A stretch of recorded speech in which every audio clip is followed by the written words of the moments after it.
ஹதீஸ் மூன்றாவதாக இருக்கக்கூடிய ஹதீஸ்ல வந்து சொல்றாங்க. இதை வந்து ஆயிஷா ரலியல்லாஹு அவங்க வந்து அறிவிக்கிறாங்க. நபி ஸல்லல்லாஹு அலைஹி வஸல்லம் அவர்கள் தான் தூங்கியதுக்கு அப்புறம் காணக்கூடிய கனவை அவங்க எப்படி வெட்ட வெளிச்சமா பார்ப்பாங்கன்னா, எப்படி சூரியன் வந்து நம்மளுக்கு காலையில உதிச்சோடனே எப்படி தெளிவா தெரியுதோ அதே போல அவங்க வந்து என்ன பண்றாங்கன்னா, தன்னுடைய தூக்கத்துல தெரிஞ்ச கனவை காலையில வந்து பிரதிபலனா பார்த்திருக்கிறாங்க அப்படின்னு சொல்றாங்க.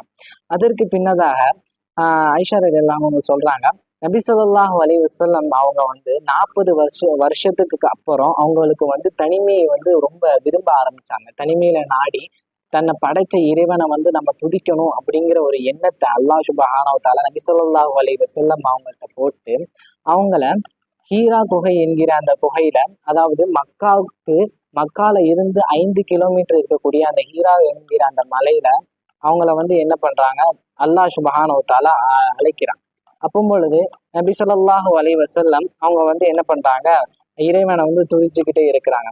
அப்போ பொழுது அவங்களுடைய உணவு பழக்கம் எப்படி இருந்துச்சுன்னா, தனக்கு தேவையான உணவை வந்து எடுத்துட்டு போயிட்டு அது தீர்ந்த உடனே அதற்கு பின்னதாக தன்னுடைய உணவை வந்து எடுத்துட்டு போய் திரும்பியும் அவங்களுடைய தியானத்திலே உட்கார்ந்துருவாங்க.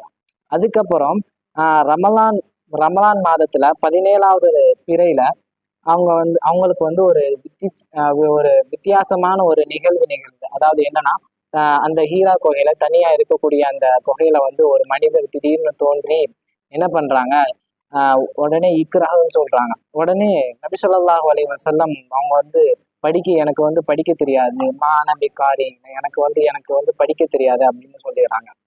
எப்படின்னா, அப்போ தனியா இருக்கக்கூடிய ஒரு நபர், ஒரு அறையில தனியா இருக்கக்கூடிய ஒரு நபருக்கு எப்படி ஒரு திடீர்னு ஒரு மனிதர் வந்து தோணுனா எந்த அளவுக்கு பயம் இருக்குமோ அதே மாதிரி நபி ஸல்லல்லாஹு அலைஹி வஸல்லம் அவங்களுக்கு பயம் வந்துருச்சு.